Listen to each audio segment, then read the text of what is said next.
My comrades in gaming. What's up? Ran for 100 here, trying to help you in your video game endeavors, one kill at a time.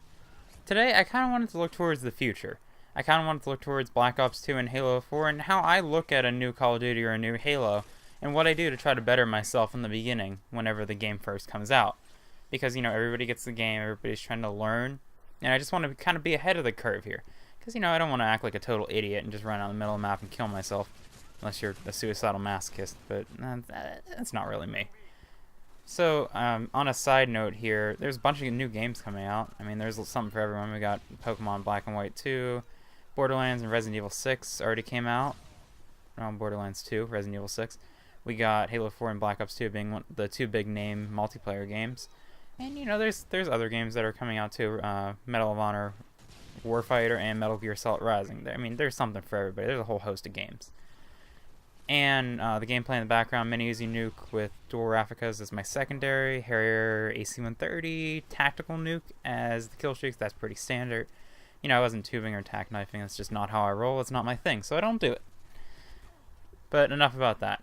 Okay, so how I start playing a game, and for a new Call of Duty like Black Ops 2 or something, the first thing I'll do is, and this is just me, but I'll play the single player. Now, I think single player, especially for Call of Duty or something, has definitely been lost. It's a thing that I kind of frown upon because I don't see that many people doing it. They'll just head straight to the multiplayer, or I guess zombies in this case. But one of the two.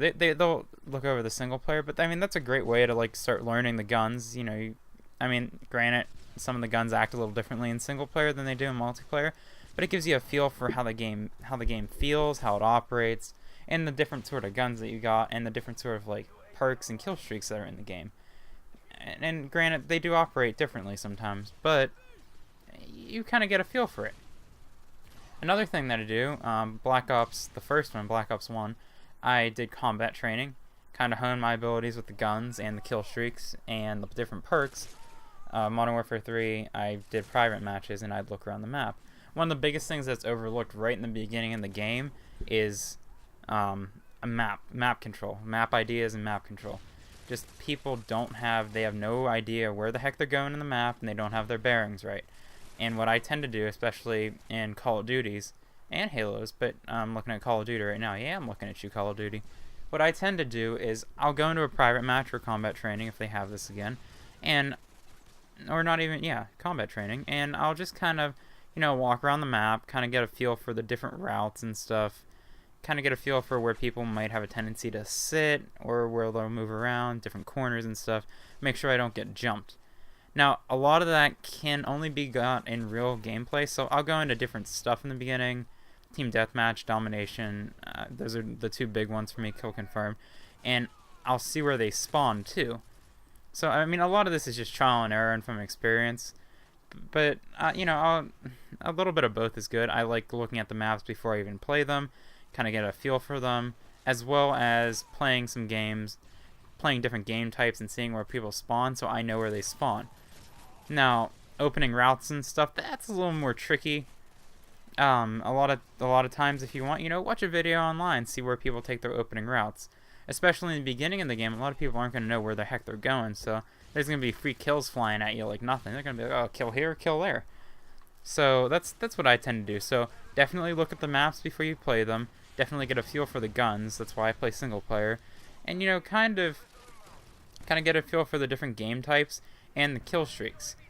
Now, I should note that some kill streaks work better than others.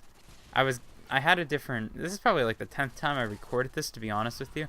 And now that I got my point across, I can tell you what I was talking about earlier in the other one.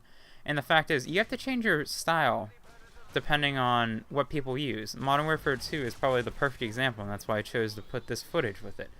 Modern Warfare 2, people didn't really know about Danger Close one-man army noob tubes. They might have had a tube, but they might not have in the beginning.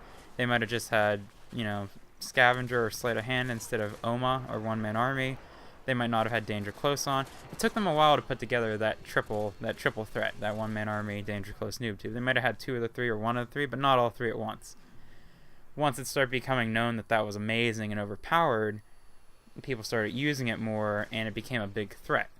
And that's why people thought it was really a big nuisance. I I'm one of those people who thinks that does, it's there to use in the game, but it is a really big nuisance and kind of does get me more than mad sometimes. I'll leave it at that.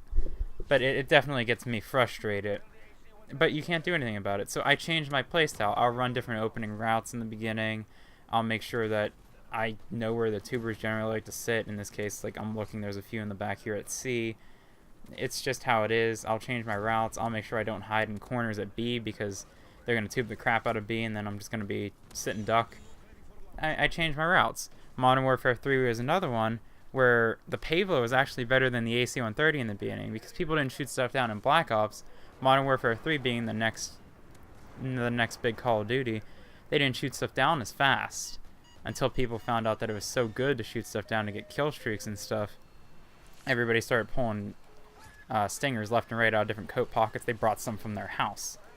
So that's, Pavlos were better, and that's just how it is. Evolve, try different kill streaks and that. Another thing I can say about map controls for Halo 4, I always go into the maps. This is actually might be more important for Halo 4 than Call of Duty. I go into the maps, I look at where the power weapons are, sniper rifles, rocket launchers, vehicles, that sort of stuff, because people pick them up off the ground. I might pick them up and I might get it for a little bit, but I have no idea where they got it from. They could have got it from their house. So I want to know where those power weapons are so I can rush them, and I know where they're coming from so that I'm not going to be surprised by somebody with a rocket in my face right in the beginning of the match. That's just how it is. So that's sort of what I do. And it looks like my time is up, so I will see you guys later. Bye, guys.